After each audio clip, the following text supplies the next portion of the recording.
Trapped behind a door, a young Kasai watches his entire world burn outside. He is resolving to forget all the fear he has ever felt in his life. All that past anguish and rage is being channeled into raw, focused power, and he unleashes that power in a devastating, fiery punch on his enemy, all of it forging him into the absolute weapon he has now become. Which brings us to now, a therapy session, because that is how you process trauma.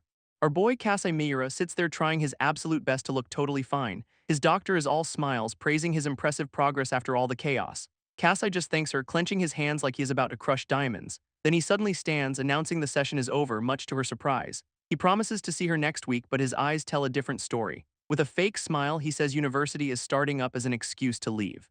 He then slams the door on his way out, real subtle, my dude. She just shrugs it off, glad he is making any kind of progress at all. Outside, Kasai immediately lights up a cigarette, mulling over her words about improvement. He takes a long drag, the picture of a guy who is definitely not okay, but his angsty brooding is interrupted by a voice from the shadows behind him.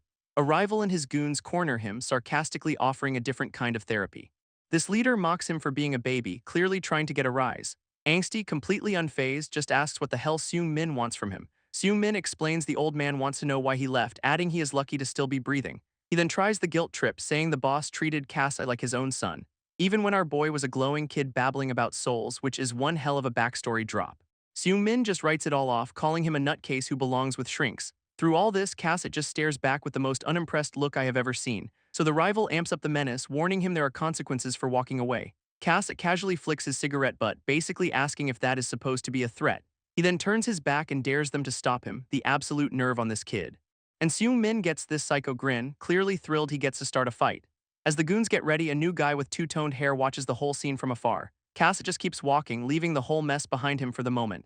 Finally, at his apartment, he is just annoyed the boss sent this particular clown after him, but as he opens the door, he is greeted by a surprisingly cheerful voice. It is his sweet neighbor, Mrs. Chu, asking if today is his first day of classes. She then holds out a paper bag, proudly announcing she made him lunch to celebrate. Our boy is completely flustered, trying to say she really did not have to do that. But then he sees what is inside, a perfect steaming box of dumplings. And this absolute weapon of a man melts into a blushing, drooling mess. His one weakness is carbs. He bows so deeply he nearly hits the floor, thanking her like she just handed him gold. Mrs. Chu just smiles warmly, mentioning that they were her son's favorite. Kasai cracks a genuine smile, saying her son clearly had excellent taste. Waving goodbye, he promises to bring them a treat from a bakery near his new school. But then her husband bursts out, yelling a very specific order for chocolate fudge cake, a man of culture. Mrs. Chu immediately scolds him about his dentures, insisting Cass likes strawberry shortcake more. As our boy walks away, they are still shouting conflicting dessert demands after him. He just looks back with a warm smile, genuinely thankful for their chaotic kindness. This old couple watches him go, the husband remarking how much Kasai reminds him of their son, Shu. His wife agrees, saying she just felt he could use a little love after his difficult life. With his precious dumplings in hand, Kasai finally heads off to start his new life at university. His mind, however, flashes back to that horrific night, a crying child in a burning home. We learn the official report called his parents' deaths an accidental gas leak, dismissing his memories as hallucinations. But he was certain of what he saw, filling notebooks with questions about souls and the afterlife. Of course, no one was going to believe a traumatized kid who found his parents in a fire. After a decade of hunting for answers, he thought he'd moved on, but the past is rushing back. Standing alone on campus, he looks completely overwhelmed by the sudden flood of memories. He grabs his head, desperately trying to shut down the thoughts spiraling out of control. Clutching his chest, he tries to reaffirm his new beginning, leaving his parents and the pain behind him. A montage of his violent past flashes through his mind, all the faces and fights he is trying to escape. So he starts running, declaring this moment his rebirth as he sprints toward the future, only to end up face down on his bed, defeated by his true nemesis, math homework. Kasai is jolted from his nap by some serious commotion next door. Sitting up, he groggily wonders what all the noise is about. He presses his ear to the wall, thinking the chews are not usually this loud. But as he listens closer, the sounds get a lot more alarming. His eyes blow wide open in pure, unadulterated shock, because that was not an action movie, that was a damn gunshot. His first instinct is to call the cops, but then he hesitates.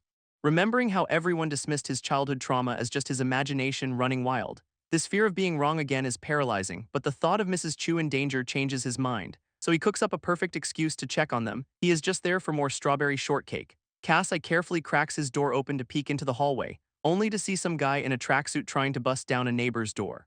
This dude is screaming that he knows they are inside, clearly not here to borrow sugar. Our boy watches from the shadows, a very bad feeling growing in his gut. And then the tracksuit guy pulls out a massive knife. Okay, this is officially bad. In a flash, a shot rings out from inside the apartment, hitting the guy square in the chest. Kasai's eyes widen in horror as he watches the whole thing go down. This attacker just looks down in disbelief, blood pouring from the wound. before he collapses to the floor, leaving Kasai to realize this is getting way too messy. Then a man in a suit peeks out, annoyed that his target might have been in the wrong apartment. Kasai kicks the door in to find a man in a suit standing over the Chu's, gun in hand. This two lock eyes, one filled with pure rage and the other with bloody surprise. This new goon immediately points his weapon, ready to end the conversation early. But Kasai is already moving, a blur of motion with glowing golden eyes. He snatches the gun before a shot can even be fired, completely disarming him, then uses the guy's own momentum to twist him around and throw him off balance. Winding up a punch, our boy is about to deliver some very personal feedback, and he lands a solid right hook straight to the jaw with a satisfying crunch. This impact sends the suit-wearing thug stumbling back across the room. This guy actually seems happy, confirming he was looking for Kasai all along. He even admits he was worried he'd gotten the wrong address. Customer service is dead, I guess. But then Kasai sees Mr. Chu lying on the floor unconscious and bleeding, and right beside him is Mrs. Chu, also hurt and unmoving. This strawberry shortcake he brought them is smashed on the ground. They never even got to try it. Kasai's eyes flare with a terrifying light, his promise to stay away now broken. This suit guy just smirks, telling him there is no escaping the organization. He raises his gun for a second try, clearly not learning from his mistakes. Before he can even pull the trigger, Kasai is already in his face, moving like lightning. This goon's expression shifts from cocky to pure pants-sweating terror, and Kasai sends him flying with a devastating kick, the fight just getting started. Kasai's fist smashes into the goon's face, sending a spray of blood everywhere. Standing over the wreckage, Kasai accuses him of murdering innocent people for this. He then grabs the guy by the throat, ready to squeeze the life out of him, but the goon just smirks back, bloody and beaten, basically saying, "Come and get it." This psycho is actually enjoying this, wondering aloud why everyone calls Kasai the Reaper. We get a flashback of Kasai standing over a pile of bodies in some grim-looking room. Turns out this guy was the cleaner, always sent in because Kasai never finished his jobs. And now, looking at Kasai's rage, he says he finally understands why. Because our boy was never the Reaper, he was just the setup man. Kasai's eyes widen as the goon reveals a knife, claiming there is a reason he is the real executioner, and his face is pure unhinged glee. Great, another one of these. In a flash, he plunges the blade right into Kasai's gut, a geyser of blood erupting. Kasai just looks down, completely stunned by the sudden turn of events. This executioner pins him to the floor, thinking he has finally won this fight. But just then, a silhouette appears in the shattered doorway, interrupting the victory speech. A silenced pistol comes into view, aimed right at the back of the executioner's head. It is two new players, a guy and a girl, and he casually remarks that was a close call. Kasai, still bleeding out on the floor, just stares up, asking who the hell they are. This guy just strolls in, cool as you like, and says they are the ones who saved him. You are welcome. He realizes he never even heard them coming, and their outfits match the goon Seung Min shot earlier. This guy who just saved him starts yelling, demanding to know what they are even doing here. As Kasai reaches for the knife still sticking out of his gut, he is warned not to touch it. This two-toned hair guy then adds a casual threat: if he does, they will have to kill him. Meanwhile, his partner Rain reports from the hallway that she has found their target. Her boss immediately tells her to shut up, clearly not a fan of open-channel communications. He orders her to prep Kasai for the jump, though she seems worried it is just the two of them. Apparently, they cannot wait for backup because the target's soul is already in transit, whatever that means. Hearing the word soul, Kasai's entire focus shifts, wondering what they could possibly mean. Rain just stands there, coolly stating she never has dumb ideas, a truly reassuring statement. This two-tone guy gets chummy with Kasai, even complimenting his impressive fighting skills. Ignoring the flattery, Kasai demands to know what they were saying about souls. This new guy seems intrigued, noting Kasai's soul density is pretty good, a new and terrifying metric. Kasai is completely lost, having no clue what soul density is even supposed to be. Checking his watch, the assassin says he will keep it quick since they are on the clock. He then explains their job is to kill targets twice, which is just brutally efficient. This first step is killing the physical body, gesturing to the very dead executioner on the floor. Kasai just stares, trying to wrap his head around the idea of a second time. For the grand finale, the guy explains he murders their soul to stop them from reincarnating. He admits it is a lot to process, showing a vision of a soul being ripped from a body. Seeing Kasai's beef with the dead goon, he offers a deal since he just so happens to need a hand. This assassin offers him a trip to the world beyond, a chance to get his revenge. Extending a hand, he asks if Kasai is coming along to kill the executioner's soul for good. Kasai, still on the floor bleeding, asks if they can actually prove that souls exist. His eyes burn with a decade of obsession as he just demands, "Show me." Rain, however, thinks involving an outsider is a huge mistake, wanting to wait for backup. Her partner just dismisses her, saying they are on a timer and it was her idea to improvise anyway. He then pulls Kasai in, showing off the kid's high soul density score on his phone. She is completely stunned by the reading, not expecting this random guy to be so potent. Tapping our boy on the head, the assassin asks if they are soul jumping or not because he needs a hand. Then we get a cute little PowerPoint on soul travel, explaining he usually has a partner. This partner acts as a soul anchor, which sounds incredibly important and not at all made up.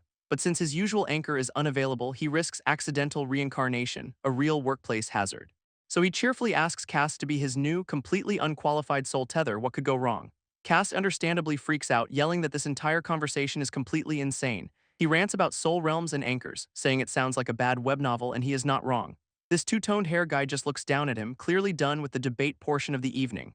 Getting serious, he says he does not care if Cass believes him because he is on the clock. He cuts straight to the point. Cass has questions and they have the answers. This whole deal hinges on one thing, Cassai's desperate need for proof that souls are real, and we see a flashback to his childhood trauma, the very reason this insane offer is impossible to refuse. Cassai weighs the completely bonkers offer, realizing this might be his only shot at the truth. After a moment of thought, he is all in, practically shouting his acceptance. Desperation is a hell of a motivator. This two-toned hair guy just smirks, finding our boy's sudden enthusiasm a little extra, but hey, he will take it. He claps his hands, telling Rain to prep the newbie for his first field trip, much to Cassai's annoyance. Rain raises her arm, activating some kind of glowing device on her wrist with a very do not mess this up look. A massive energy field erupts around her as she warns her partner not to make her regret this little detour. Her boss just grins back, asking when he has ever let her down, a question that probably has a very long answer.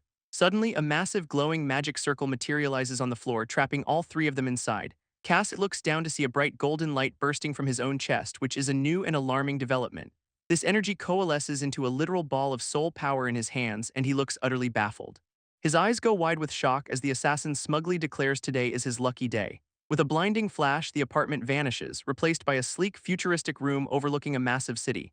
Cassai is just completely stunned, trying to process the sudden and extreme change of scenery. He frantically pats himself down, demanding to know where they are, while the guy notes his soul handled the jump well.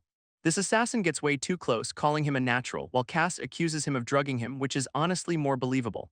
Leaning against a window, the guy reminds him he asked for proof and then welcomes him to the soul realm.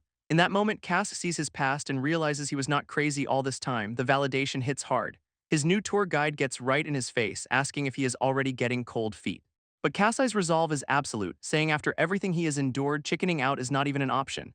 His eyes burn with a decade of obsession as he declares he is here for one thing, answers. Choi casually leaps off the skyscraper, promising Cassai he will get the answers he is looking for. Our boy just stares up, completely baffled by this guy's total lack of self-preservation. Floating midair, Choi makes his pitch, help him kill the executioner's soul for good. Cassai immediately tries to backpedal, telling this lunatic to hold on a damn second. He scrambles for the window frame, yelling that if he is gonna jump, at least let him get clear first. Suddenly, Choi is right in his face, hanging upside down and asking him to repeat that. Clinging on for dear life, Cassai already looks like he wants to murder his new tour guide. His new boss lays out the stakes. They have 15 minutes before the soul reincarnates, so hurry up. He explains that physics works differently here as a weird drone zips past Cassai's head. Cassai flinches back as the drone introduces itself as Selena, because of course the murder drone has a name. A new woman appears, introducing herself as the Watcher who will protect their bodies during the soul dive. Rain, his partner, is absolutely furious, insisting this kid is just going to be dead weight. Choi just tells his team to chill, saying they need to do proper introductions first. He finally gives his name, Rain Choi, an assassin for the Soul Hunter Association. What a title. Cassai gives his own name back, his expression a perfect mix of I am in and what have I done. Standing on the edge of the world, Choi tells him he is ready whenever our boy is. Our boy just looks out the window, muttering to himself that this whole situation is completely insane. Taking a deep breath, he places a bare foot on the very edge of the skyscraper. His toes curl over the precipice, committing to a leap of faith he is not even sure he believes in. Standing on the ledge, overlooking the impossible city, he fully accepts how bonkers this all is. With a final crack of his neck, Cassai decides he is all in on this insanity. Stepping forward, he walks right to the edge of the skyscraper, not even flinching. Our boy just strolls along the precipice like it is a casual walk in the park. Choi just grins, telling his little murder drone that Cassai is way too pessimistic. Floating below, he calls out Cass for being a downer, says the guy who just jumped off a building. Cassai reminds him about the promise of answers, but Choi says business comes first. Choi brings up their target, Seung-min, who Cassai already killed back in the real world. This whole thing finally clicks for Cassai as he asks if reincarnation is actually real. And Choi just points to the sky with a smug bingo, confirming everything. Turns out this Seung-min guy has reincarnated over 40 times, getting more twisted with every life. Across history, he has left a trail of bodies, a real recurring menace. Choi explains that some souls are just too evil to deserve a second chance. Red energy crackles around his hand as he gets to the point of their mission. His eyes glow as he declares their job is to execute the unworthy souls for good. With a flash, a massive, glowing red sword materializes right in his hand, very subtle. Cassai is just staring, completely floored by the sudden appearance of a magic soul sword. This blade itself seems to be made of pure, dripping energy pulled from absolutely nowhere. Just then, Selena the drone announces it has found the target, and Choi tells Cassai to look up. A glint in his eye shows he has spotted something in the sky above them. And there it is, a nasty purple blob on a distant rooftop, Choi's official tour of a corrupt soul. So the corrupt soul is a giant ripped lizard man, which is definitely an aesthetic choice. Kasai stares up in disbelief, finally recognizing the monster as his old nemesis. Seung-min Choi zips up to the ledge, explaining this is the guy's true form and telling Kasai to just sit tight. Our boy is having none of it, yelling that Choi cannot just drag him here to be a glorified paperweight. He insists he can help, reminding Choi about his good soul density and his personal beef with the target. With a terrifying grin, Choi tells him Soul Realm brawls are way out of his league, so please stop whining. Suddenly, Choi's expression shifts to shock as the drone alerts him to something. His eyes dart upwards, spotting movement on the skyscraper above them. And there is Seung-min right behind him, prompting a very casual "ah, shit" from our professional assassin. Cass absolutely loses it, screaming a warning that the giant lizard man is literally on his six. Seung-min's massive tail whips around, slamming into Choi with incredible force. This monster's eyes glow as he unleashes something called a blood art, which sounds pleasant. Choi gets caught in a swirling vortex of red energy, a technique ominously named Bleeding Crescent. This attack erupts in a massive explosion, shattering the entire glass facade of the building. Seung-min gets launched backwards from the blast, looking like he overdid it just a tad. But then he is hit by a massive counterblast of white light, completely blindsided. This beam of energy slams into him, sending him skidding across the rooftop. Choi casually lands on the ledge, thanking the monster for saving him the trip down. Seung-min looks absolutely furious, realizing he just got baited into destroying his own high ground. From his new perch, Choi just taunts him from above, basically daring him to try again. Choi just smirks, reminding everyone he is on a tight schedule for this soul lizard extermination. His eyes flare with a sudden intensity, signaling that playtime is officially over. But Kasai completely ignores the stay-put order, sprinting across the glass towards the fight. Choi tries to stop him, only to get a foot launched directly at his face for his troubles. This kick connects beautifully, sending the professional assassin flying backwards, so much for experience. As he is reeling, a massive blue wing suddenly swoops in from behind and he knows he is screwed. Seung-min snatches him right out of the air, looking just as confused as Choi about this whole situation. This monster winds up for a punch that is about to turn our soul hunter into a fine red mist. Instead, he just smashes through another few floors of the skyscraper, completely missing his target. Now free, Choi yells at Kasai for not listening, insisting he had everything under control. Sure you did, buddy. Kasai is on his knees, complaining about getting kicked after saving him, but the drone says that kick was the save. Our boy is just left completely bewildered, trying to process the absolute chaos of the last 10 seconds.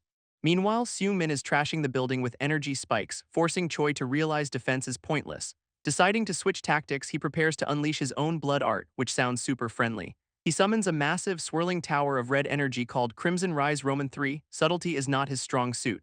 Surrounded by these blood tendrils, Choi starts hunting for the monster hiding in the wreckage.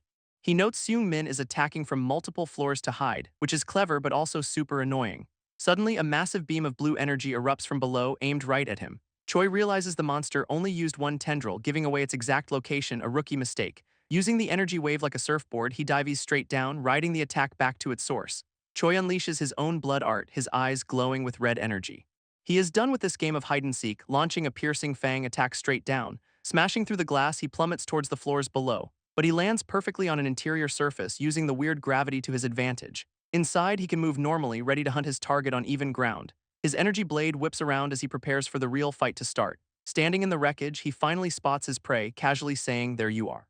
A nearby wall begins to crack and splinter from an unseen force, and Seung-min bursts through with a roar, looking absolutely unhinged. This two finally face off in the destroyed office space, ready to throw down. With a smug grin, Choi delivers a classic pre-fight taunt about how ugly the monster is. Meanwhile, Cass is just stewing, complaining about being dragged here just to be a spectator. Selena the drone bluntly tells him to stay put or he will just get himself killed, thanks for the vote of confidence.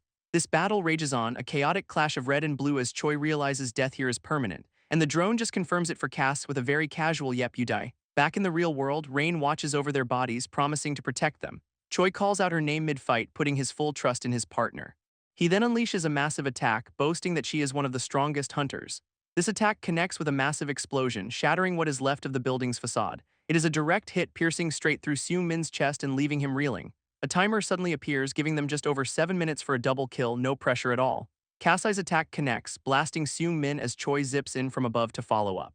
Landing on the glass, Choi complains about the clock, clearly in a rush to wrap this up. He tells the monster to just hold still and let him do his job, which is just so polite of him. Seung-min is absolutely seething, clearly not a fan of being told to die quietly. Then he remembers it is Kasai, the guy who actually killed him back in the real world. This monster realizes Choi's blood sword means he is a veteran of this soul-hunting business. Admitting he probably cannot win alone, Seung-min starts cooking up a new, probably terrible plan. He clings to the side of the skyscraper, looking for an advantage or maybe just a distraction.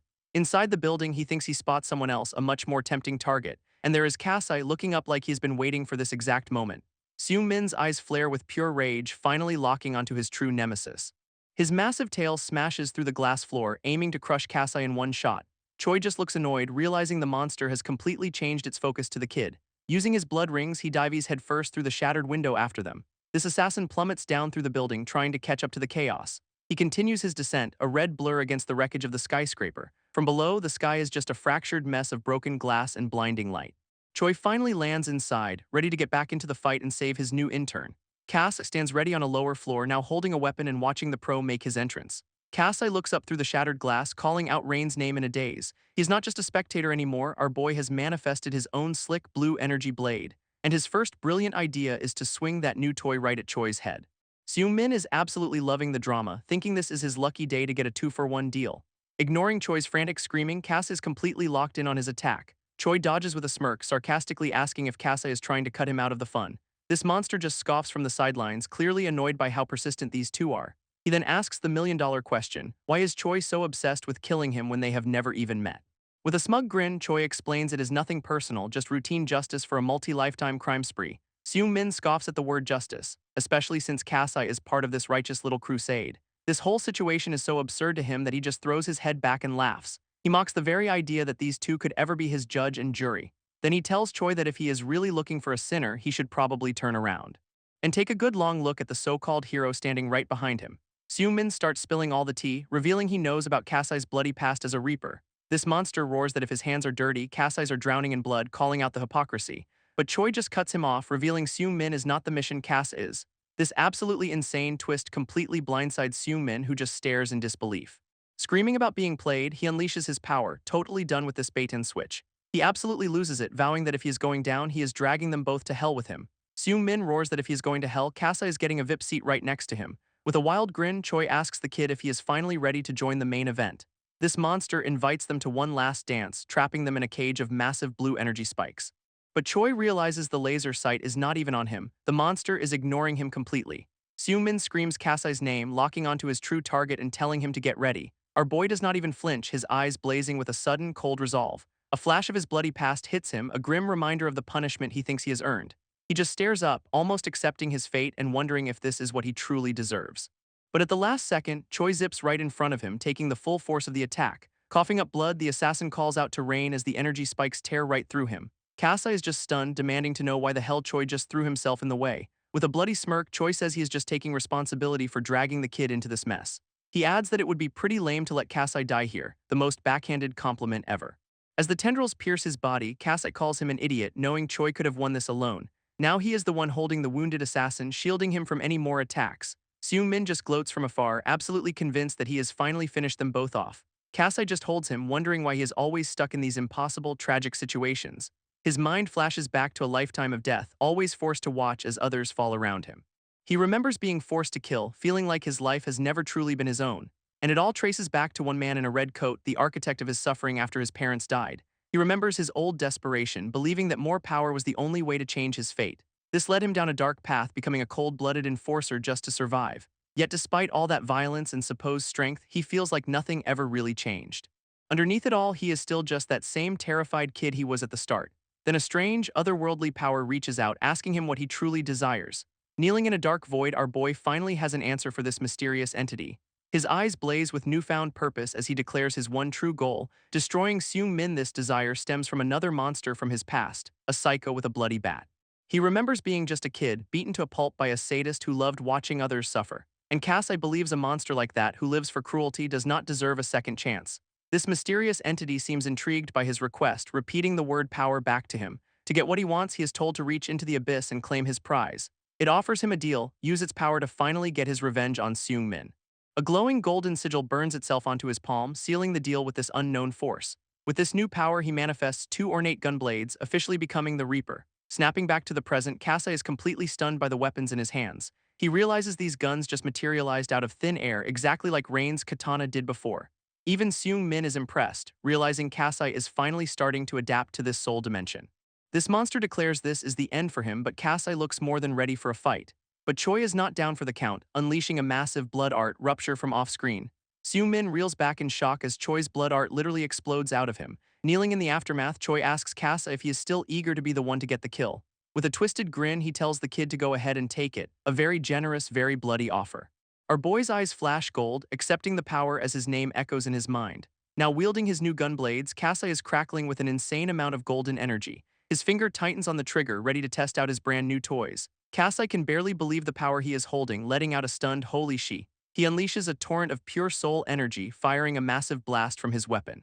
This beam of light is absolutely colossal, tearing through the soulscape with raw power. A giant roaring golden skull forms within the blast, aiming straight for the monster. Seung-min is completely engulfed by the attack, his own power looking pathetic in comparison. There is nothing left but blinding light as the Reaper's judgment finally comes for him.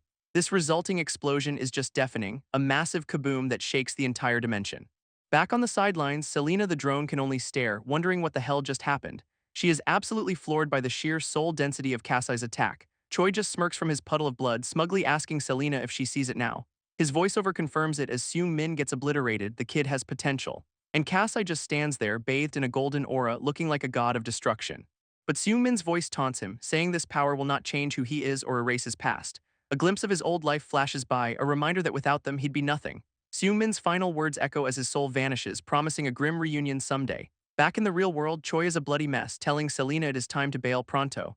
Kasai stands there, the golden glow gone, looking like he has aged 10 years in 10 minutes. With a heavy finality in his eyes, he declares the job is officially over. He blinks and finds himself back on the floor of some random room, the soulscape completely gone. Choi casually mentions they finished with time to spare, while Kasai wonders why he is on the floor. His mind drifts to the man from his past, who taunts that Kasai would be nothing without him. This guy, bloody and beaten, spits that they are the ones who unleashed the monster inside our boy. A flashback shows a younger, bandaged Kasai facing the very men who would shape his violent future. Kasai grimly admits that without them, his life probably would not be such a blood-stained disaster. Choi snaps him out of it, asking if he is okay after that little soul-shattering experience. With a grin, Choi says his soul is just a little battered, nothing a quick nap cannot fix apparently. Our boy can only stammer in agreement, still trying to process the absolute chaos of the last hour. Just then, a loud bang at the door interrupts their very unprofessional post-mission debrief. This police are here to crash the party, and Choi's reaction is a deeply unenthusiastic, "Oh great." Cass is completely freaking out because of course the cops would show up now. When he asks if they are with the authorities, Choi cheerfully admits they are not and never said they were. As Kasai has a full-blown crisis over helping criminals, the team preps their getaway. Choi just cuts him off, saying there is no time for questions because they need to leave like yesterday. Before he can argue, the blonde woman slaps a mask on his face, confirming they are absolutely running from the cops.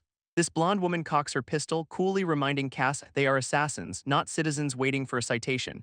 She then dares him to try explaining this whole supernatural mess to the incoming police. Even Choi has to admit Selena's got a point, because this is not a situation you can talk your way out of. Our boy looks over at the bodies on the floor, the grim reality of the situation finally crashing down on him. He is staring at the very people he was supposed to protect, now just collateral damage in this fight. Overwhelmed with guilt, he puts his mask back on, blaming himself entirely for the couple's deaths. But Selena has zero time for his moping, basically telling him to get a move on now. Just then, the cops make their grand entrance, kicking down the door with guns drawn. This lead officer stops mid-sentence, clearly not expecting the bloody crime scene he just walked into. His team stares at the bodies on the floor, realizing this is way more than a disturbance call. Annoyed, the officer orders his men to check the bodies, swearing he heard someone inside just moments ago. One of his partners spots them through the broken window, three masked figures escaping across the rooftops. Immediately, the lead cop is on the radio, yelling that he has got eyes on the suspects and needs backup. Down on the street, a patrol car gets the call, shocked to hear the suspects are on the roof. This cops in the car are already panicking, wondering how the hell they are supposed to catch rooftop runners. Meanwhile, our crew is pulling off some impossible parkour, leaping between buildings under the full moon.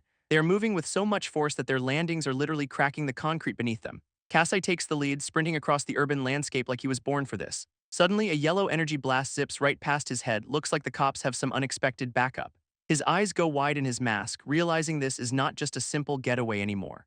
Their rooftop escape is immediately interrupted by a hail of golden energy bullets, not your average police response. Down below, the cops are just unloading, with one sarcastically noting this is not very polite. Kasai scoops up Selena, yelling her name as they dodge the incoming fire. With a quick "got it," she is off on her own, leaping away with that massive rifle of hers. More of those glowing projectiles tear through the night sky, aimed right at our crew.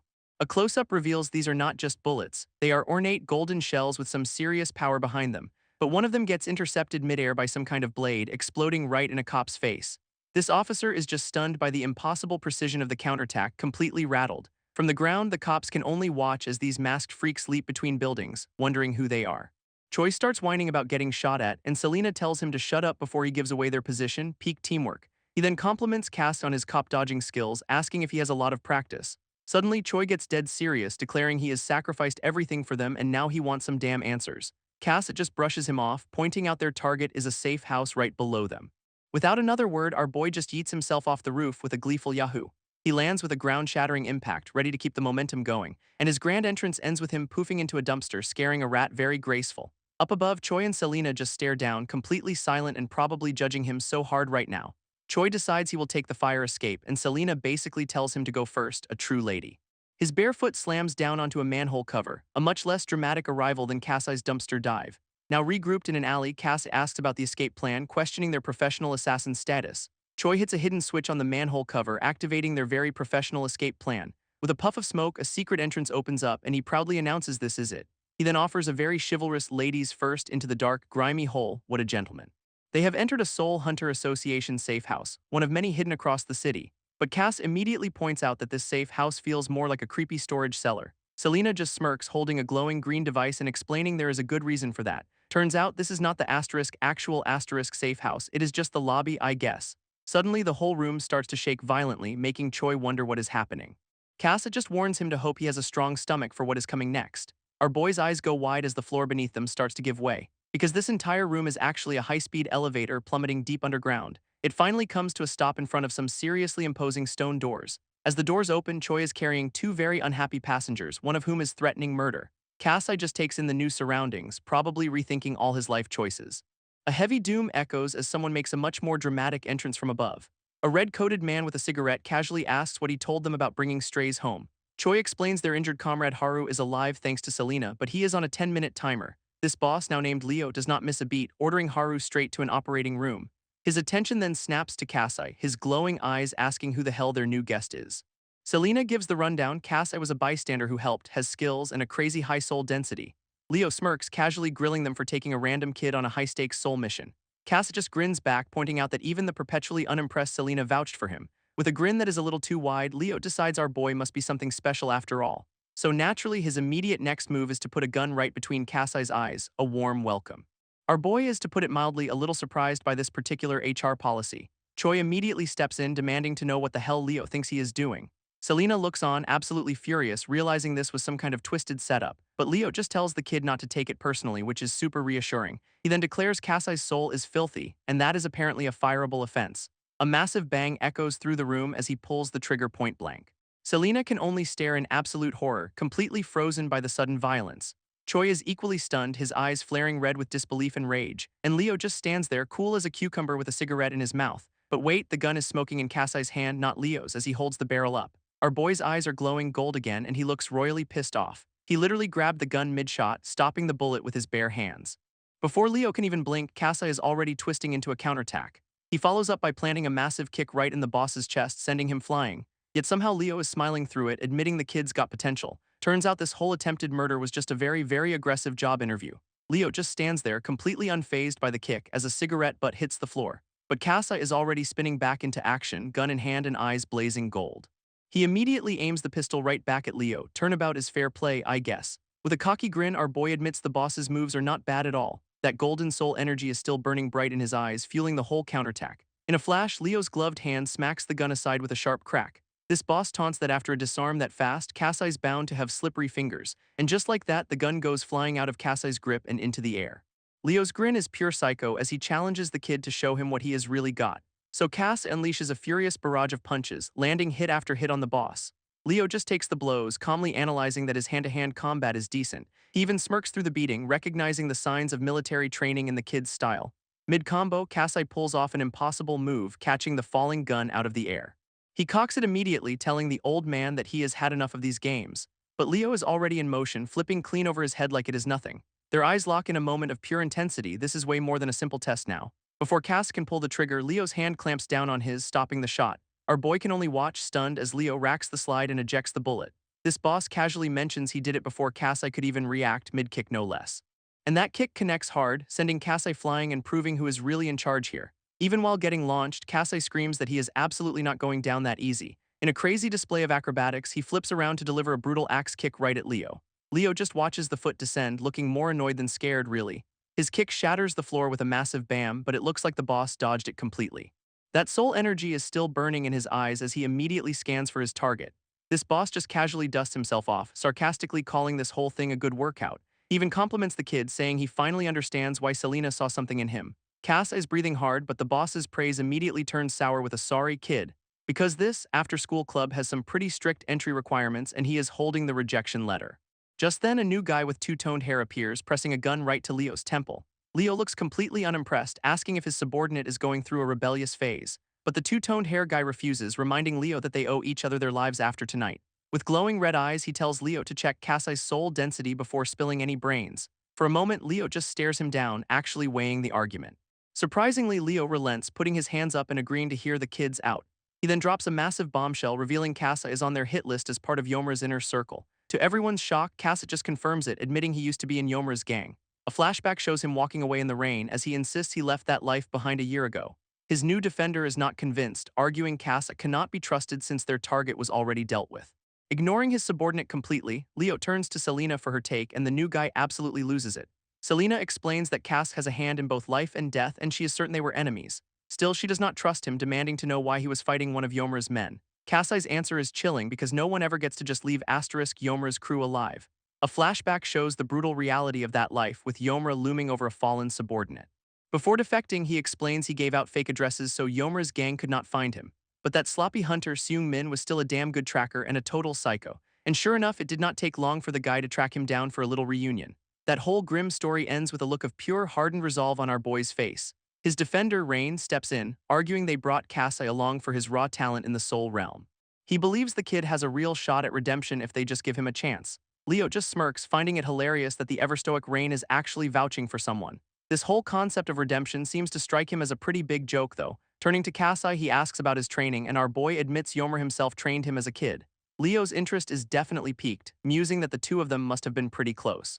That friendly curiosity twists into a psycho grin as he asks if he is close enough to kill him. With his eyes flaring gold, Kass is faced with the ultimate loyalty test. Could he do it? Another flashback hits, showing a battered Kassai at Yomuru's feet, a reminder of the man's cruelty. This memory of Yomuru's judgment echoes that someone like him does not deserve a second chance. Back in the present, Kassai gives his answer with cold certainty. He could kill Yomura if needed. But Leo just lights a cigarette, completely unconvinced by the kid's tough guy act. What a letdown. Leo taunts him, asking why our boy is even here if he is not ready to kill. But Kassai drops his tragic backstory. Someone broke in and stole his parents' souls. He explains that for years, no one ever believed his story, not even for a second. Now he is determined to learn everything about the soul realm to finally get his revenge. Leo asks if he can track the soul stealer, then casually mentions they only destroy souls, not capture them. That does not faze Cass at all, who is just fired up by the possibility of learning more. With a clenched fist, he insists that any information about souls would be enough to start. Flicking his cigarette, Leo admits the kid's real-world skills are decent enough, I guess. But in their line of work, he explains physical fighting is only half the battle. So before deciding whether to blow his brains out, Leo has one more test in mind. He announces they need to see how Kassai handles himself in the actual soul realm. This leads them to a massive sterile chamber filled with high-tech pods arranged in a circle. Our boy can only stare in wonder, asking what the hell this place even is. This tech guy Tom explains they are ethereal chambers, a soul realm simulator that prevents actual death. Leo pats a pod, cheerfully adding they can spar without any pesky dying getting in the way. He then tells Tom to set up a fun environment for 2 participants. With a truly evil smirk, Leo confirms the number is just 2. And the big reveal for this final interview stage, it is Cass versus Selena. Kassai's face just completely breaks, realizing he is about to fight the scariest woman alive. As he panics, Leo just tells him to be grateful he is even getting a choice in the matter. Selena smacks him upside the head, telling him to just get this over with already. Rubbing his neck, Kassai figures he has basically got 2 choices in this situation. He can either join the Soul Hunters or Leo just straight up executes him some choice. Leo confirms they have a common enemy in Yomura, which is his version of a job offer. Cass remembers the monstrous face of his target, thinking this is his chance to avenge the Chews, who we see were brutally murdered, leaving him with a heavy decision. Even if he walked away now, the cops would be all over him for tonight's chaos. And besides, this whole soul business is his only real lead. To finally find out what happened to his parents, so he has got no other option. Seeing the resolve on his face, Leo just grins, knowing the kid is all in. So into the ethereal pods they go, getting sealed in for their simulated deathmatch. They materialize inside the soul realm, facing off as the test officially begins. Kassai's eyes flicker with the digital energy of this new world. It is really happening. This simulation loads a long, ominous hallway with glowing rings on the floor. Our boy is on high alert, wondering what is up with all these doors ready for a fight.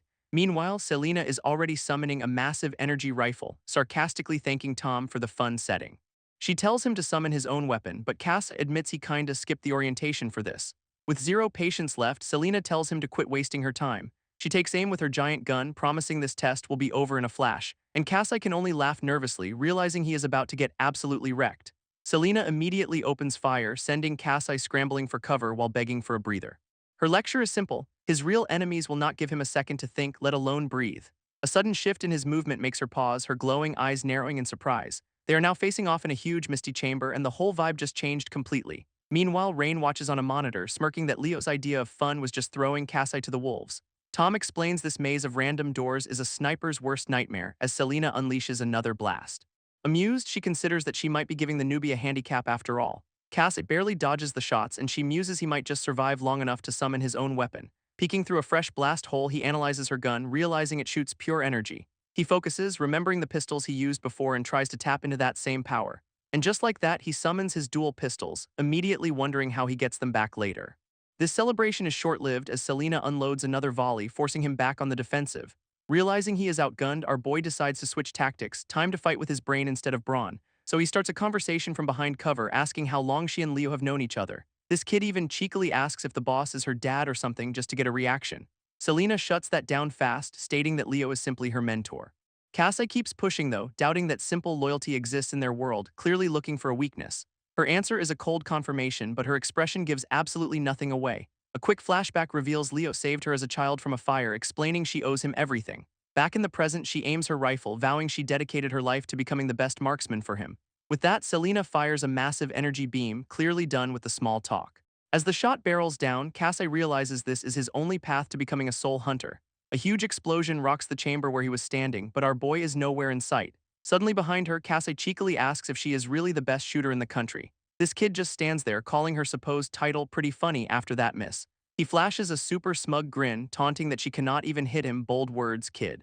Back in the control room, the peanut gallery is dying laughing. With Leo asking where they found this guy, Selena is completely unfazed, asking if he thinks insults will work before calling him a child. So she just unloads on him, forcing our boy to dance through a deadly web of energy blasts. Back on the monitors, Rain admits the kid adapts fast, but Tom clarifies Selena is just playing with her food. And Leo just takes a drag from his cigarette, clearly enjoying this little hazing ritual.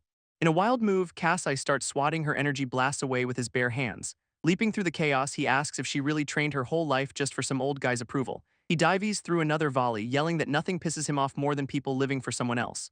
Oh, looks like he finally found a button to push. Selena is officially pissed. With that declaration, he uses her anger as an opening and launches himself right at her. This kid comes flying in for a massive kick, and Selena raises her rifle to block the blow. Her eyes glowing, she perfectly intercepts his kick with the stock of her gun. That cocky grin is gone, replaced with pure shock as she stops his momentum completely. And with his attack stuffed, she uses the opening to send him flying with a brutal kick of her own. Catching himself on the floor, Cassie gets called a hypocrite for judging her loyalty. Our boy just glares back, refusing to stay down after that brutal shutdown. She looms over him, questioning why he is so damn desperate for this soul business anyway. With a snarl, he cannot answer her question, is any of this really for himself? He just dashes off, and Selena casually readies her rifle for round 2 of this beatdown. Leaping through an opening, she scoffs that his tough guy act is already falling apart. He immediately counters, crossing his pistols to block a point-blank energy blast. This just pisses her off, so she unloads a massive volley of shots down the hall. One of those blasts finally connects, sending our boy reeling from the impact. She just stares him down, coldly asking if he really thought this would be a fair fight. While he was busy trash-talking, she memorized the entire maze, predicting his every move. Over his wrecked body, she scolds him for trying a cheap ambush instead of preparing. At least Rain was right about one thing, she muses, the kid has guts if not brains, but a voice echoes in his mind, his own golden eye flaring as it asks if he is giving up. Cassie finds himself falling through a void of failure, the voice calling him pathetic. Shattered memories of the Chews surround him, a reminder he could not even avenge them. A strange purple energy begins to swallow him whole, taunting him with how close he is. Then a massive skeletal hand emerges, asking if he will really let this chance go. But with renewed fire in his eyes, Cass declares that he and this entity are not done yet. This source of the voice is revealed, a terrifying, shadowy maw with golden teeth. A massive pillar of dark energy erupts from Cassie, shattering the entire simulation. This whole digital world just explodes around them in a massive energy surge. Inside the chaos, Selena can only stare in disbelief, wondering what the hell just happened. Back in the control room, alarms are blaring as Tom yells the kid's soul density just broke the system. He is freaking out, explaining the average person's soul density is 500 and Kasai's was normal minutes ago. Even their own teammate Rain only clocks in at around 6,500, which is already considered elite. But this kid is currently at 56,000 and the number is still climbing, an absolutely insane reading. Leo calmly takes a drag, revealing he is the only other person in their history to ever hit those numbers. Meanwhile, Selena is trapped in the collapsing simulation, demanding to know what is going on. She looks up to see Kasai's silhouette has transformed into something monstrous and terrifying. A mysterious voice echoes through the void, calling out to Kasai to join it. Still completely lost, Selena just wants someone to explain what she is looking at. And what she is looking at is Kasai's new form, white hair, a skull mask, and pure dark power. In the control room, Rain wonders if this is his soul ignition, but Tom says it is something else. Leo confirms it, noting there is another presence mixed in with Kasai's soul. Kasai stands there in his full demonic glory, dark energy swirling around him like wings. Without a second's hesitation, he rockets forward, a blur of pure destructive intent. Selena raises her rifle, still cocky enough to think she can shoot him down before he reaches her, but he closes the distance in an instant, appearing right in her face, ready to strike. Her overconfidence completely shatters, leaving her with just one word, shit. Kasai slams down a massive energy claw, but Selena just barely manages to block it with her rifle. With a single stomp, he shatters the digital floor, unleashing a shockwave of dark energy. This guy immediately follows up with a wild spinning kick, forcing her onto the back foot. Selena just barely dodges the attack, her face a mask of pure concentration now. Her arm comes up just in time to deflect another blow, the sheer force of it rattling her completely. Suddenly, a massive energy blast carves a trench right through the simulation floor. She realizes he is not just faster, his soul density, strength, and stamina are all off the charts. And to make matters worse, she can tell his power is still climbing with every passing second. From above, Kasai dives in again, looking like a miniature comet of pure destruction. And then it clicks, he is systematically destroying all the doors to take away her cover. Looking completely unhinged, he unleashes a massive, two-handed energy blast right at her. Selena refuses to back down though, countering with her own special move called Bullet Art. These two attacks collide, creating a massive cage of energy that she calls Eros Rain. For a tense moment, they are locked in a stalemate, glaring at each other through the blinding light. This power struggle ends in a colossal explosion that seems to completely engulf our boy. His mask is cracked and one eye is just a black void. That last blast definitely took its toll. Now he is just floating in a shattered void as the simulation completely crumbles around them. In the control room, Rain is panicking because Selena's soul signature has completely vanished. But through the smoke, Selena just lets out a breath, looking exhausted but definitely still alive. She looks up at Kasai, admitting his firepower is insane. Not even Rain's pistols pack that kind of punch. Selena admits that if she had not thrown up a last-second defense, that last attack would have been fatal. Peeking from behind some rubble, she realizes she has never faced this level of raw power before. Kasai is just a beast running on pure instinct now, all raw power and absolutely no finesse. So she decides to test that theory, unleashing another massive energy blast from her rifle. But our boy just stares it down, seemingly ready to take the entire shot right to the face. Instead, he just casually swats the blast away with his pistols, which is definitely not in the user manual. The sheer force of the block sends her rifle flying, leaving her completely disarmed.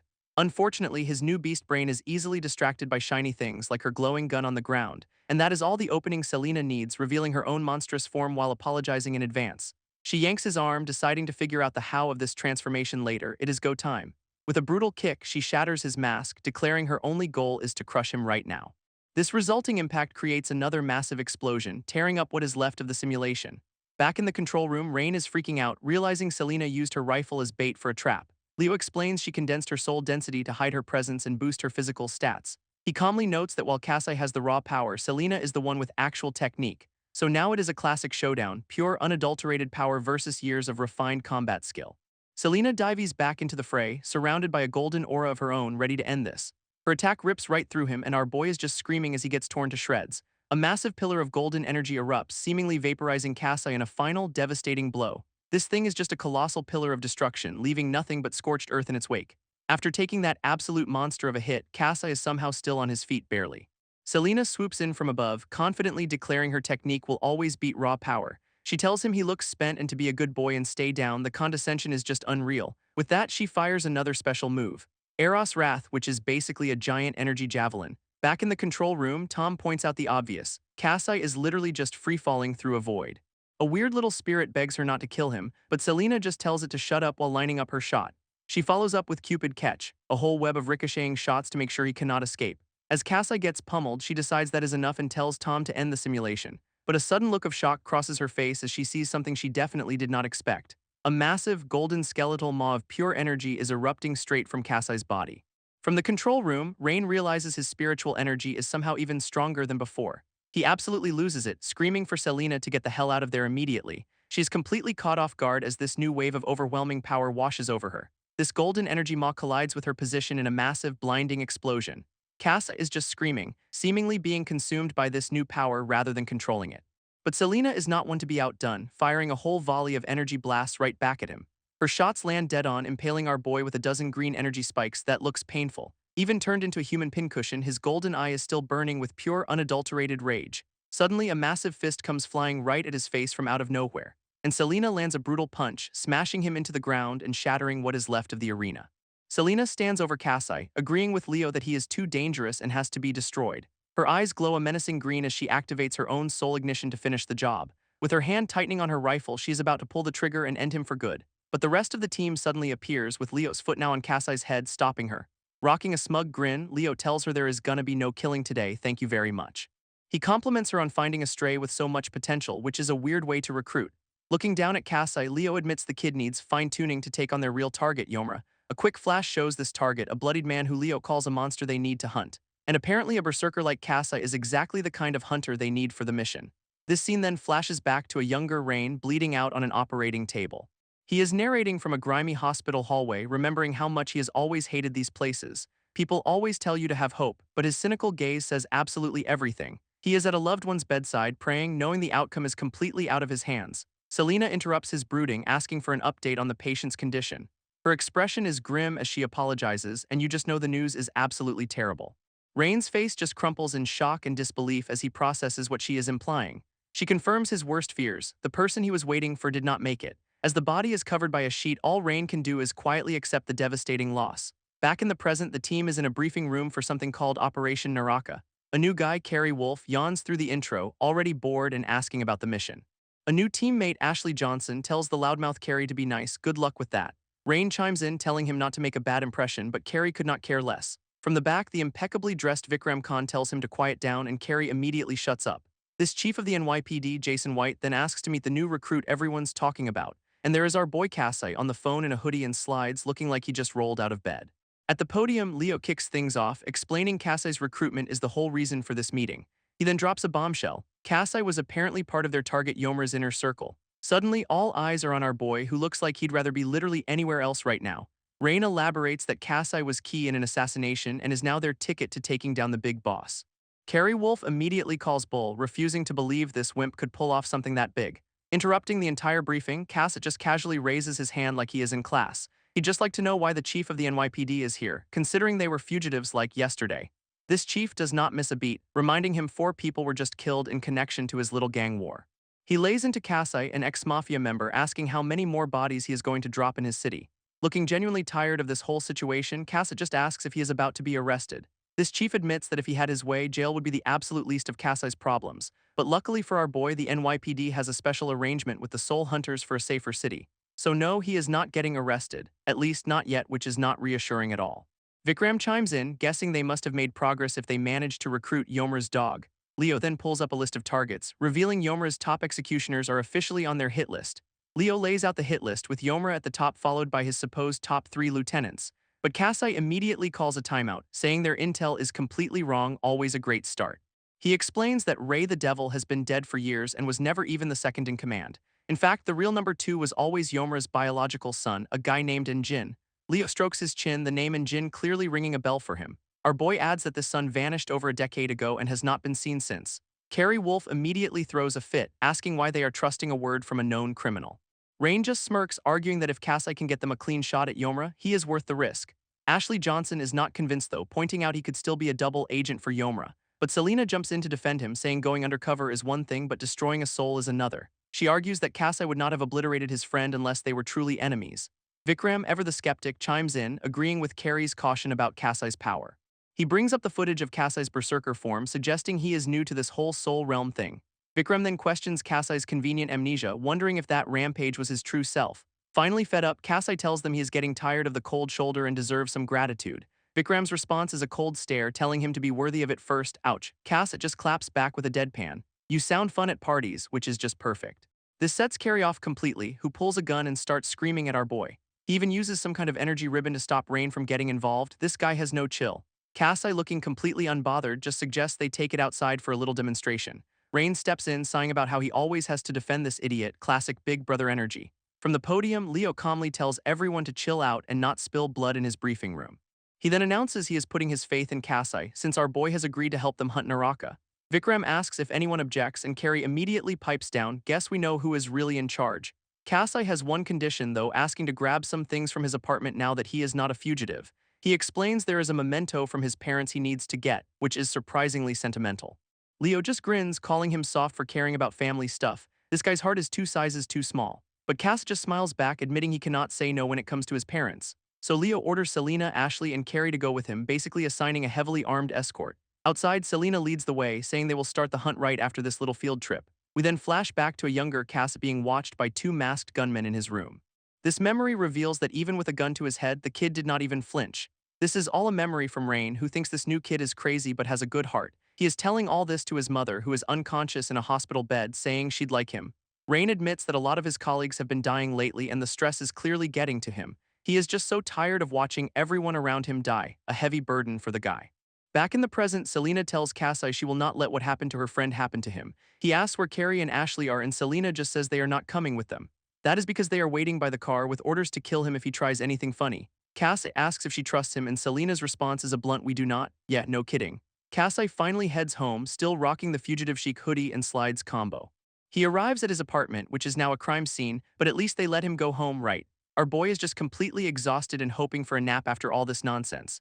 As he puts the key in the lock, he has no idea what is waiting for him on the other side, but a sudden glint in his eye shows he has realized something is very, very wrong. He opens the door to a warm welcome from a masked goon with a gun pointed at his face. And it is not just one guy, it is a whole party of them, because his day just was not bad enough. Suddenly, the door bursts open and Selena gets thrown in, crashing to the floor as a distraction. This lead goon is completely stunned, wondering what the hell is even happening anymore. Cass uses the opening to smash his fist right into the guy's mask, no hesitation. That punch sends the goon flying clean through the wall and into the hallway. He lands in a heap as Cass curses, realizing he cannot catch a single break. This remaining goons draw their weapons, clearly not getting the hint to leave him alone. Looking absolutely fed up, Kasai tells these dumbasses to stop wrecking his apartment. Just as one is about to fire, Selena appears behind him, ready to end this. She snaps his neck with a sickening crunch, which definitely gets the other guy's attention. This last goon standing completely loses it, screaming that he is going to kill her. But Kasai drops down from above, knocking him out cold with a pistol whip. Selena casually catches a gun out of the air, looking like she does this every Tuesday. She turns to Kasai with a smirk, teasing him for being a little slow on the assist. Kasai just keeps punching, sarcastically apologizing for absolutely wrecking this guy's face. With a vicious grin, he promises to make it up to him before delivering another brutal blow.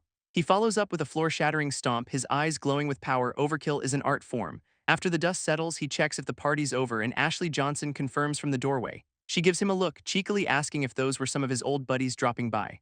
Our boy awkwardly tries to explain that, it is a little more complicated than that. He clarifies they are Yomer's goons, sent to make sure he never made it home alive. While apologizing for the trashed apartment, Ashley just stands there, gun still ready. She starts snooping at his posters, teasing him for being a college kid, which he does not appreciate. Ignoring her, Kasai finally gets to a box, asking for a moment to find what he came for. He pulls out a simple necklace with a golden pendant, the memento from his parents. We flash back to his 6th birthday, a happy memory with his mom and dad. A younger, smiling Kasai proudly shows off his new necklace, a gift from them. Back in the present, he clutches the pendant, feeling a renewed sense of purpose. Ashley watches from the shattered window, dryly hoping his little trinket was worth all this chaos. But her eyes suddenly glow green as she senses an immediate, incoming threat. A sniper's blast rips through the room, and she tackles Kasai to the ground just in time.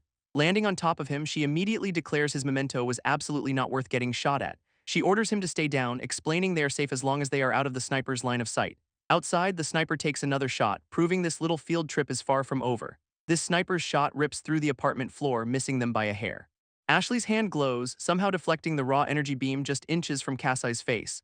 That blast is so powerful it cracks the wall behind them just from the sheer force, and she is absolutely furious, demanding to know who the hell is trying to kill him now. Our boy with a smirk says he has a pretty good idea who Naraka's top marksman is. Cut to a new guy with shark teeth and a white jacket, looking extremely annoyed. This is Shark, and from a rooftop he tells Ashley to stop interfering with his hunt. Turns out this is personal, as he cocks his rifle and says he has a score to settle with Kasai. We flash back 5 years to a younger Cass getting slammed against a wall by a pink-haired punk. This guy, a younger Shark, grabs his collar, pissed that Kasai got into Yomer's inner circle. He He sneers at our boy, clearly thinking he is the hotshot who deserved the spot. Surrounded by bodies, he whines about how long he's been trying to get into Naraka. Kasai, completely unfazed, just admits that yeah, Shark is pretty good at killing, but Shark questions why Yomura would trust a filthy contractor who'd betray anyone for the right price. Back in the present, he says it is ironic Kasai was the traitor, remembering he promised to kill him for free. Through his scope, he recalls another memory, a younger Kasai running with a girl on a rooftop. In that memory, Shark takes a ridiculously acrobatic shot at the fleeing pair. His targets were Kasai in a tracksuit and a girl with green pigtails he was trying to protect. This energy blast from his rifle streaks across the city skyline in pursuit, and this guy was literally parkouring between buildings while hunting them zero chill all style. Back in the memory, the energy blast just barely misses, shattering the rooftop behind them. In the present, Carrie and Ashley watch the chaos, with Ash confirming it is Shark. You cannot miss those teeth. She seems a little impressed by his moves, which immediately gets a jealous side-eye from Carrie. Carrie, of course, instantly decides he is just gonna blow the guy's brains out. Subtlety is not his strong suit. Meanwhile, Shark complains about bringing too much gear while still running like a madman. He lands hard, rocking some very questionable tactical sandals for this rooftop chase. This guy then launches himself into another insane flip because why use a bridge? Midair, he drops a heavy-looking bag, deciding to lighten his load for the hunt. This bag lands squarely on a dumpster below, freeing him up for more parkour nonsense, and his next move is to just smash directly through a window into the adjacent building. Carrie is absolutely stunned, pointing out that rifle must weigh a ton. He starts barking orders for Ashley to circle around and cut Shark off, trying to be the leader. But Ashley's already gone, leaping across the rooftops to chase their target down. She follows his lead, crashing through a window with a powerful kick of her own. Left behind, Carrie just grins proudly before admitting he will just take the stairs. What a guy down on the street. Selena asks Cass what in the world is going on up there. Kasai explains Shark is an assassin he grew up with and one of the best sharpshooters around. A dark memory shows him learning everything he knows about guns from a very sinister-looking mentor. He figures if Yomura sent Shark after him, they must really want him dead. Selena just clenches her fist, looking completely ready to take this guy on. As they run, Selena points out that everyone Cass grew up with is toxic, and he is just like, you have no idea. Meanwhile, Ashley is in hot pursuit of Shark, begging for a break as he leaps between buildings. This chase continues across the city rooftops, with Shark easily staying one step ahead of her. He actually stops, graciously agreeing to her request. What a gentleman. And by break, he means stopping just long enough to aim his cannon of a rifle at her face. Ashley immediately realizes asking for a timeout was a tactical error of epic proportions. A massive energy blast rips through the building, completely obliterating everything in its path. She just barely dives behind a counter, the explosion missing her by inches. Standing up in the wreckage, she surveys the absolute chaos he caused with a single shot. Surrounded by shattered glass, she is clearly furious that this guy plays so dirty. Shark, meanwhile, is already booking it to the 23rd Street station, his work here apparently done. Elsewhere, Vikram is having a very serious chat with Leo about his recent life choices. He questions the wisdom of bringing an ex-convict into their ranks, worried about the other captains. Leo, cool as ever, says the others will not find out until after the mission's over, problems solved. Vikram is completely lost, asking what mission he is even talking about. But Leo reminds him that after what happened to Seung Min, nothing is ever going to be simple again. With a chilling smile, he reveals this whole field trip is just a test to see whose side Cass is really on. He adds that he cannot be around to babysit them forever, so they need to learn to handle themselves. Back on the street, Shark arrives at the station just in time to catch a train. He steps aboard to find some goons gossiping about Kasai's betrayal and his new friend's awkward timing. Shark is on the train, looking absolutely baffled by his phone, a modern villain's greatest weakness. He is just trying to send a quick text, but the train doors only reflect his growing frustration. His message to Naraka HQ about Kasai's new friends is stuck, all because he has no service. In a fit of pure rage, he complains that subways should have signaled by now, a man of the people really. But then he spots something and his tech problems are suddenly the least of his worries. Because of course Kasai is on the exact same train car, looking like he owns the place. Kasai casually points out that his text is not going through, just to rub a little salt in the wound. With a vicious grin, Shark calls him a pain in the ass, wondering why he cannot just stay dead. Shark calculates he has 3 minutes until his message sends and Yomura gets the alert. And Kasai knows he has that same 3 minutes to stop him before his new allies are exposed. They both come to the same conclusion, they only need 1 minute to end this. An assassination timer pops up on screen, officially starting this little subway showdown. Then we cut to a flashback, opening with a massive splash of blood on the floor. A terrified dealer begs for his life, claiming he had no idea he was stepping on Yomura's turf. A younger Shark and a bandaged kid back up their boss, who is clearly not in a forgiving mood. This bandaged kid just watches silently, already looking completely dead inside from this line of work. This dealer pleads, bringing up his sick wife and family, pulling out the last-ditch sympathy card. He screams promises to change and never be a problem again, but it is falling on deaf ears. Their boss just executes him on the spot because mercy is not in the company handbook. Wiping the blood away, the man coldly states that devils like them never ever change. In the flashback, a bandaged Kasai is dismissed by his boss after a very messy job. And Shark gets the glamorous task of cleaning up the bloody apartment, janitor duty but with more bodies. Covered in someone else's everything, he carries out the trash, looking every bit the loyal enforcer. He is surprised to find Cass still lingering, his eyes glowing with a cold, unsettling light. This kid is just sitting in the hallway, clearly not vibing with the whole massacre thing. He quietly asks Shark why he had to kill the entire family. Shark scoffs at the question, saying he thought they'd already beaten all the softness out of him. Cass argues that the target's family had nothing to do with any of this. In response, Shark just bares his teeth because collateral damage is just part of the gig. He stares down the kid, completely unmoved by this sudden crisis of conscience. His little lecture explains their job is to silence Yomura's enemies and morality does not enter the equation. Leaning in, he gives Kasai the most twisted advice ever. Empathy is what gets killers killed. With a clenched fist, he orders him to kill that feeling first before it gets him put in the ground. He grabs Kasai, patronizingly saying he will get it one day. They kill for the sake of family. Back on the train, the two former colleagues are locked in a tense standoff. Kasai knows that if Shark starts shooting here, it is going to be absolute chaos for these civilians. He needs to disarm him without a scene, but Shark's smirk says he knows that is impossible. Just as he is wishing for a distraction, some rowdy guys start cheering in the background, "Ask and you shall receive." While the other passengers just try to ignore the noise, Kasai sees a potential opening. His eyes then lock onto a woman walking down the aisle and a new plan begins to form. Shark is completely thrown when he spots Selena on the train. What is she doing here? Kasai, standing right beside her, just hopes to God she has an actual plan. Her plan apparently is to violently grab our boy by the hoodie for some reason, and then plant a huge kiss on him right in the middle of the subway car. Shark is absolutely speechless, his brain completely short-circuiting at this sudden soap opera. This other passengers are also immediately invested, because free entertainment is hard to come by. Just as everyone is distracted, the train plunges into a dark tunnel, hiding them from view. This rumbling of the tracks provides the perfect cover for what is about to happen next. See, the whole point of that PDA was to make everyone look away, creating the perfect opening. And in that moment of darkness and confusion, Selena launches herself at her target. She flies through the train car and Shark realizes way too late that he has been played. Her fist connects squarely with his jaw and he is absolutely furious about it. This blow sends him staggering back, completely rattled by the surprise attack. Selena lands perfectly, ready for round two as Shark tries to recover his senses. Before he can, Kasai is on him too, twisting his arm in a brutal joint lock. Our boy wrenches the gun from Shark's hand, finally disarming the deadly marksman. For a split second, their eyes meet, a silent exchange between the two former colleagues. And Kasai immediately follows up with a vicious right hook to Shark's face. Shark's inner voice sneers, wondering if Kasai finally managed to kill his own empathy. But he decides now our boy is still the same soft-hearted brat he always was. Selena immediately wraps Shark up in a chokehold and his face is pure, unadulterated rage. Kasai can only watch, looking like he is barely holding himself together after that brawl. But then the world tilts and our boy is suddenly on the floor, completely disoriented. Shark, on the other hand, is already recovering with a bloody smirk that promises more pain. Next thing you know, they are all sitting together as the train hits Penn Station, a perfectly normal trio. This assassin just slumps back, completely gassed and looking utterly defeated for the moment. Kasai is right there with him, panting hard and sweating bullets from the exertion. A brief memory flashes, showing a younger, bandaged Kasai getting absolutely wrecked by a bigger foe. He grimaces, admitting to himself that he seriously underestimated how tough this fight would be. Grabbing the dazed Shark, Kasai tells him there is no time to rest because they are officially on the clock. He insists they have to jump, which sounds incredibly vague and definitely not safe. Suddenly, a gloved hand starts glowing as we learn that sinister souls just get worse with reincarnation. That same green energy now swirls around Shark, and Kasai seems to know exactly what is happening. Turns out Kasai needs an anchor for this soul jump, and someone's acting as the designated watcher. This watcher will guard their bodies on the train so no one interferes with their little astral projection party. Kasai closes his eyes, bracing himself for the dive into whatever this soul realm is. This world dissolves into a rush of water, symbolizing their plunge into a different plane of existence. He lands in the soul realm, which is basically the same train car, but now it is all watery and weird. His new mission is revealed: execute Shark for good, who is trailed by a monstrous shadow of his soul. Shark, meanwhile, is just bummed he has never made it out to Coney Island, truly the biggest tragedy here. Shark's soul is just lamenting he never made it to a beach carnival. Priorities, man.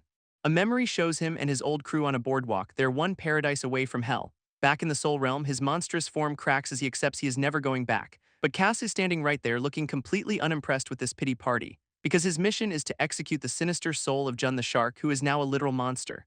Our boy calls him out, reminding him of all the people he has hurt along the way. And Shark's soul just fires back, asking if Kasai is a hero now. After what happened to Seung Min, he accuses Kasai of betraying his family for a bunch of new friends who yap about souls. Then he whines about the indignity of being killed by a crazy dumbass like Kasai. So much for a graceful exit. Suddenly, Shark's soul gun materializes and Kasai knows the real fight is about to start.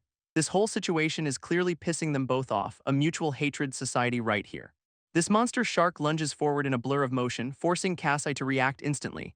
His eyes widen in alarm as the attack closes in way faster than he expected, and Shark's soul screams that if he is going down, he is taking Kasai with him. Kasai just barely dodges, using a subway pole to vault over the deadly slash. Hanging upside down, he notes that this is Shark's classic dirty fighting style. Because Shark always went for the legs first, a real sportsman's move, you know. With a powerful grip, he prepares to launch himself off the pole for a counterattack. Landing a solid kick, he calls the monster but ugly, confirming it is really Shark in there. But the soul shark just looks up, asking if he remembers something, setting up another painful memory. Kasai starts the therapy session by asking if Shark remembers making that kid dance. In a flashback, a younger Shark gleefully torments some poor soul while a horrified Kasai watches on. Another memory shows a victim's son calling out Shark's hypocrisy about family right before the end. Because Shark's definition of family never included anyone else's, just his own twisted crew. And young Kasai's face shows the exact moment he realized what kind of monster he was working for. Back in the Soul Realm, our boy declares he is not letting Shark hurt anyone ever again. He grips the subway pole like a bat, ready to end this whole damn thing right here. But the Soul Shark just scoffs, refusing to die twice at the hands of a brat like him. He even mocks Cass for using a pole instead of summoning his soul weapon, pointing out he is still a rookie. Selena's voice chimes in to roast his training, and Shark piles on with a jab about performance anxiety, brutal. Then the monster unleashes a massive wave of soul energy done with the witty banter. A glowing projectile flies right at Kasai's face, forcing him to react fast. He dodges a whole barrage of attacks, barely staying on his feet against the onslaught. In a moment of panic, Kasai screams out for Selena, clearly overwhelmed. Shark's soul just taunts him, telling him to dance just like he made that kid do all those years ago. A massive blast of energy erupts from the monster's mouth, aimed right at our boy. This attack is absolutely huge, with Shark's soul laughing as Kasai is about to be engulfed. Kasai gets caught in the monster's jaws, using the pole to desperately hold them open. Finally, having had enough, his arm starts glowing with purple energy as he shouts he is done talking, and with a powerful swing, he smashes the energized pole right into the monster's face. With a furious yell, Kasai swings the energized pole like a home run bat. This impact absolutely shatters the monster's jaw in a brutal smash. His hand digs in deep, making sure that hit really sticks. Then our boy follows up with a soul-powered punch right to the gut, and the soul shark is genuinely surprised, like he did not expect the kid to fight back. Another devastating punch lands square on its face just for good measure. This sends the monster reeling, completely stunned by the sudden beatdown. Kasai vaults into the air, ready to bring the pain from above. But the soul shark just opens its mouth, preparing another one of those lovely energy blasts. So Kasai decides to dive straight down its throat, a bold dental plan for sure. His eyes are glowing with pure rage, completely done with this whole conversation. Inside the monster's maw, a massive blue energy beam starts to form. Our boy just keeps diving, committed to this very questionable life choice. Suddenly, a huge wave of energy erupts from the monster's mouth, and the resulting explosion completely engulfs Kasai in a flash of light. He gets blown away, looking pretty wrecked from that point-blank blast. This monster looms over him, commenting on how weird its new body feels. It then admits that this monstrous form feels completely natural, which is not at all concerning. Kasai just scoffs from the floor, saying of course it does, that is Shark's true self. Then a chilling thought hits him: if that is true for Shark, what does that say about him? Selena's voice cuts in with some classic advice: stop overthinking and just let the soul powers flow. She explains that his soul form is his true self, the one that persists across all his lives. And with that, Kasai taps into his power because apparently his soul never forgets how to fight. Shark's monster form is just thrilled, asking if our boy is done with the performance anxiety, because he wants to kill Kasai at his absolute best, which is just so considerate of him. A thin black blade suddenly materializes and zips through the watery soul realm. Meanwhile, back in the real world, the train doors open to a blinding white light. Two new allies arrive on the scene, confirming they have found the right car at the right time. They immediately spot the trio just passed out on the seats, and the girl sarcastically calls it subtle. This blonde guy asks Selena how the babysitting is going, and she reports that Kasai is now fighting alone. Her new friends are immediately concerned and offer to jump in, but Selena shuts them down hard. She explains that while Kasai has potential, this is a test he has to face by himself, because it is one thing to be strong, but it is another to have the guts to execute a former comrade. Back in the soul realm, Kasai unleashes a massive barrage of energy blasts. He realizes that despite his higher soul density, their power output is somehow evenly matched. A handy little diagram explains he has a ton of soul energy but can only channel a little at a time. This means his attacks have to match Shark's output exactly to even stand a chance. Our boy starts to panic, wondering how he is supposed to do that with basically zero training, so he just summons a giant flaming soul fist, because when in doubt, just punch harder. Elsewhere, a smug-looking guy in red gloves notes that the hardest part of these missions is the realm itself. That smug guy in red gloves explains the soul realm is alive, so its logic is totally bonkers. As a giant waterfall appears, he says that when the realm evolves, you either adapt, or you get wrecked, which is exactly what is happening to Kasai right now. Kasai screams in frustration, yelling that he is still trying to figure all this out. Then a look of pure focus hits his face as he locks onto his target. just in time to dodge a massive energy beam from Shark's monster form. Turns out the monster has an Atlantis rifle attack with a ridiculous spiritual energy output. Our boy desperately leaps between floating debris as the monster just spams energy blasts everywhere. This problem is, the further away he is, the more of an advantage the Soul Shark has, a classic sniper problem, and the train car is now vertical, so he is literally falling away from his target, which is just perfect. He knows if that thing gets a clean shot, he is not just dead, he is soul dead. But our boy knows the number one rule for dealing with a sniper. You get right up in their grill and he rockets forward with a fist full of soul fire. This Soul Shark is genuinely shocked, realizing Kasai is somehow accelerating toward him. He just keeps closing the distance, blasting through the water like a human torpedo. Shark calls him ballsy before firing another energy blast right at his face, and Kasai just smashes his fist right into the monster's jaw in a perfect counter. This impact sends a shockwave as he follows through with the punch, totally committed, but the monster just starts charging another blast point blank right in his face. Unfazed, our boy winds up his own glowing fist for another round of monster dentistry. Kasai's blue fist meets Shark's energy blast in a massive power struggle, but the monster's yellow beam is clearly winning this little light show. Back on the train, Selena and her crew watch the whole thing on a tablet, getting a live feed of the beatdown. A handy pop-up explains that the one with higher energy output wins, not great news for our boy, and Kasai gets absolutely blasted backwards by the overwhelming force. He grits his teeth, refusing to give up even as he is being completely overpowered. This two energies collide in a massive explosion that rocks the entire Soul Realm. After the dust settles, the Soul Shark is the only one left standing, looking pretty smug about it. This blonde guy, Leo, immediately panics and wants to jump in, but Selena just shuts him down cold. He is freaking out that Kasai's soul is on the line, but she insists there is a reason for this test.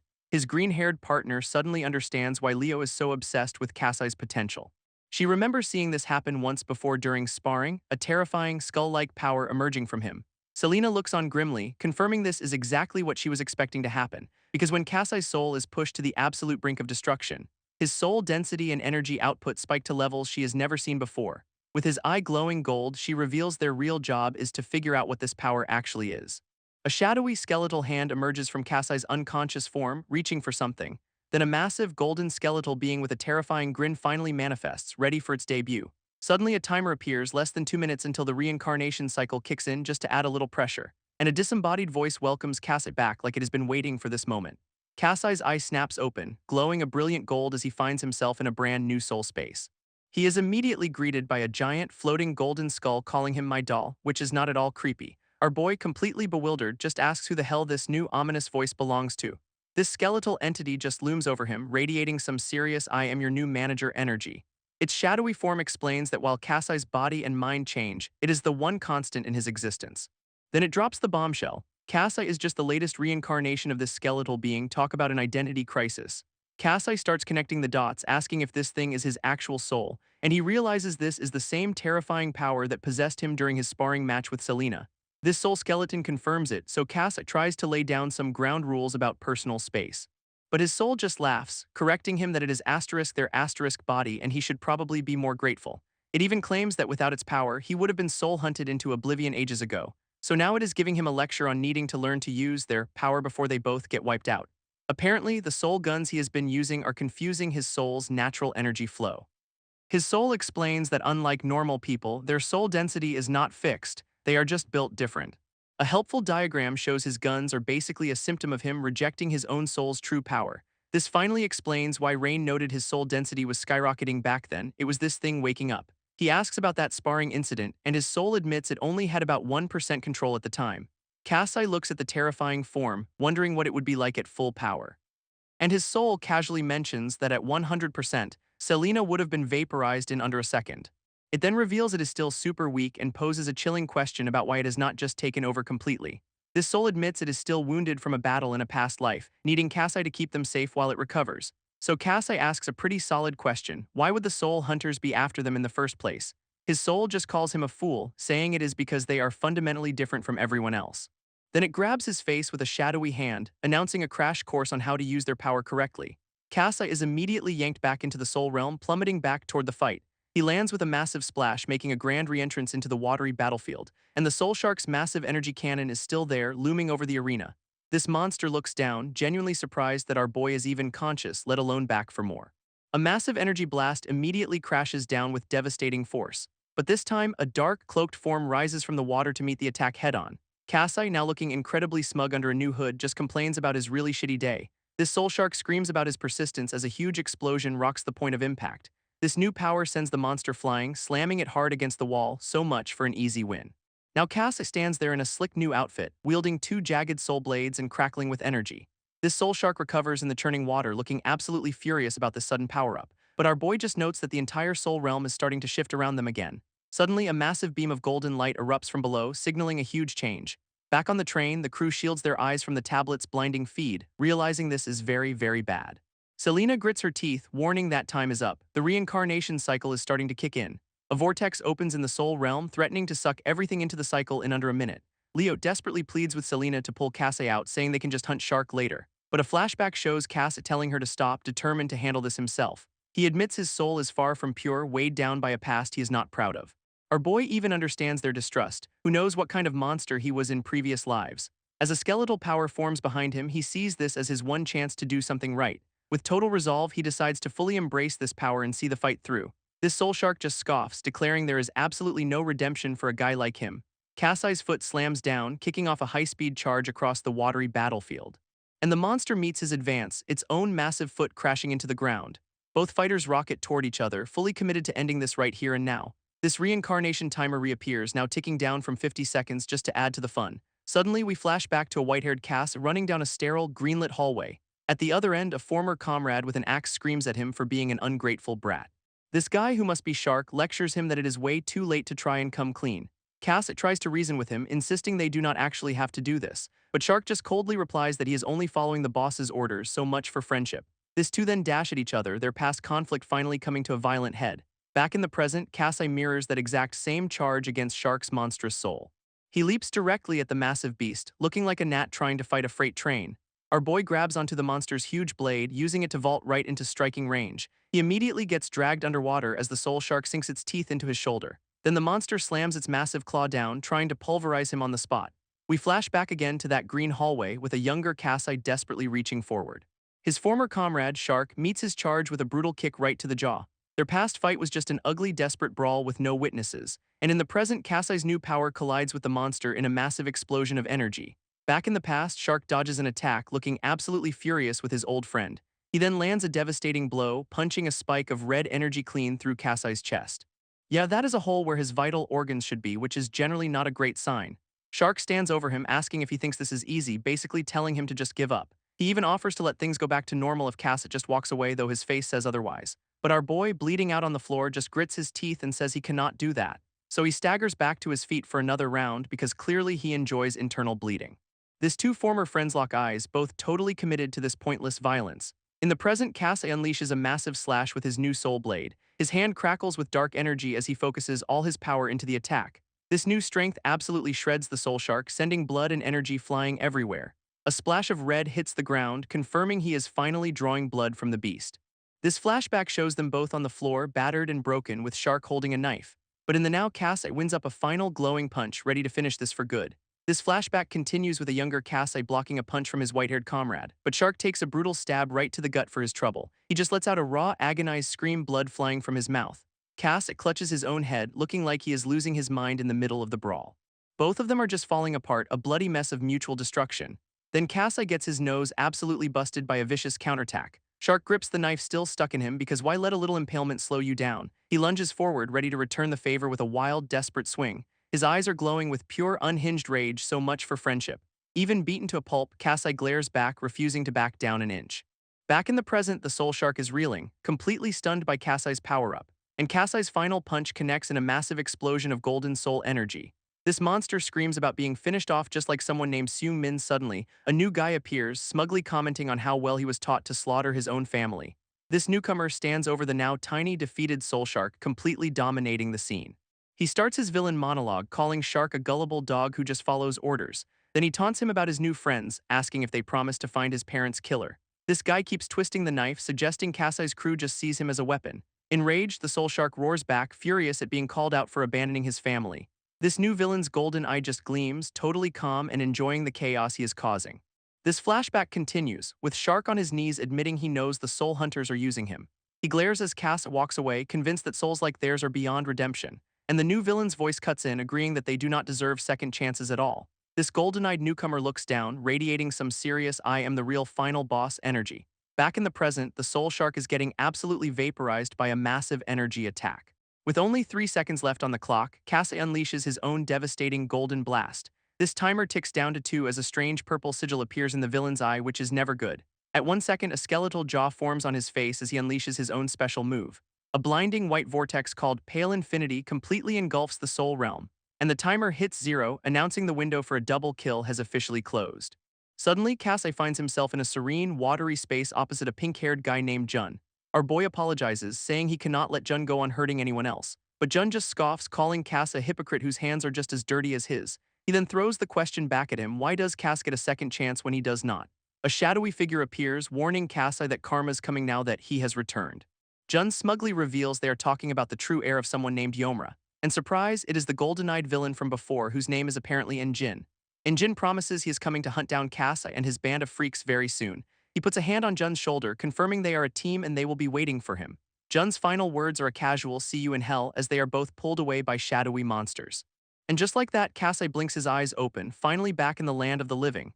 He immediately bolts upright calling out for Jun, but a new teammate tells him to take it easy. This guy just leans there, smugly asking if he had a nice dream, real great bedside manner. Turns out they are in the Soul Hunter's medical bay and our boy has been out for 5 whole days. Kasai absolutely loses his mind at the news, but his buddy is just like, what did you expect?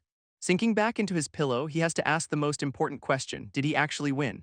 We get a quick flash of the soul shark getting absolutely obliterated by that final blast, followed by a shot of Kasai's own golden power as he remembers his final words to Jun. His teammate confirms it with a grin. Shark's soul was completely destroyed, all thanks to him. He even tries to offer some comfort, saying not to feel bad even though Shark was his friend. This guy lays it on thick, reminding him that thousands would have died if Shark kept reincarnating. We see a quick shot of Shark's human self staring out a train window at his own reflection. Kasai just grimly agrees because he already knows the stakes were that high, but his teammate admits that knowing the stakes does not make killing your old friend any easier. Then Kasai spots some flowers, asking if his buddy brought them but gets a quick "oh nah." Turns out they were from Selena, and we get a flashback of her giving him a kiss that leaves him a blushing mess. Apparently, she felt super guilty about sending him in alone with the whole crew watching in horror. She had to use a massive burst of power just to pull his soul out at the very last second. For a terrifying moment, the team genuinely thought they'd lost him to the reincarnation cycle for good. His teammate just grins, saying how lucky they are that things worked out. Yeah, lucky is one word for it. His teammate Rain is heading to a briefing telling Kasai to stay put, but our boy asks if it is about Naraka. Kasai is already getting out of bed, insisting that if Naraka's involved, he absolutely has to be there. With a knowing smirk, Rain just says he totally figured that was coming, no surprises there. This door to the briefing room creaks open as 2 people announce their fashionably late arrival. Inside, the team leader is not impressed, immediately calling out Rain for bringing an extra guest. Rain just grins, explaining he brought Kasai along since the kid was so eager to join the party. Our boy gives a casual "yo," trying to act like he belongs and is not fresh out of a 5-day coma. A blonde teammate named Carrie immediately grabs him, admitting he was totally wrong about him after that insane fight. This green-haired woman, Ash, adds that fighting Shark down to the last second had them all completely terrified. Carrie gets all clingy and teases Ash for being worried, which earns him a very annoyed look. Cass just endures the hug while Carrie gets called out for being jealous that he is not the one who got the kill. He just looks on, a little stunned by the sudden shift from dangerous liability to team hero. Then Selena speaks up, asking if he is wondering why they did not jump in to help him during the fight. But Cass just says it is fine, admitting he totally gets why they would not trust a guy like him. Rain chimes in, saying this is Kasai's chance to keep proving to everyone that he is on their side for good. Selena listens as he explains his goal is to prove he is actually a good person deep down. Her expression softens, and she seems to be seriously considering his words for the first time. This leader just grins, declaring Cass looks healthy enough to get back in the field, so much for a vacation. He follows that up with a warning though, one slip up and it is straight back to the infirmary for him. With total resolve, Cass just answers, yes sir, ready to take on whatever they throw at him. Meanwhile, on the villain's side of town, the briefing board shows 2 targets already crossed out. A gloved hand dramatically stabs the photos of Seung Min and Jun, just to really drive the point home. In a ridiculously over-the-top throne room, a subordinate reports they lost both guys in just 1 week. This green-haired guy tells his boss, Lord Yomra, that he has gathered intel on who is responsible. Apparently, Jun sent a final text before he died, warning them about an organization working with Kasai. This message reveals Kasai's new crew are military-trained bodyguards who helped him take down Suman. After some digging, he confirms they are a known group of vigilante assassins operating in the city, and using a tracker in Jun's bag, because of course he did, he has found a way to get rid of these bugs. This intel turns out to be a photo Shark took of Kasai's team right outside his apartment. Lord Yomra realizes only one group could attract a powerhouse like Kasai, the same one Jin warned them about. With a nasty grin, he finally puts a name to their new enemies, the Soul Hunters. He orders his men to share this intel with their partners since Naraka is officially being hunted, which means it is time to hunt them right back as we see Kasai's crew just strolling through the city.